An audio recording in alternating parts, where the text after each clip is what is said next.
بحرمة سيد الأنبياء والمرسلين. اللهم اغفره، اللهم اغفره، اللهم اغفره وارحمه ولا تعذبه.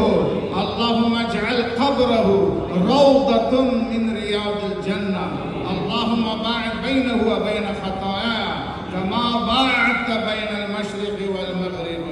اللهم اغفر لنا ولجميع المؤمنين والمؤمنات والمسلمين والمسلمات.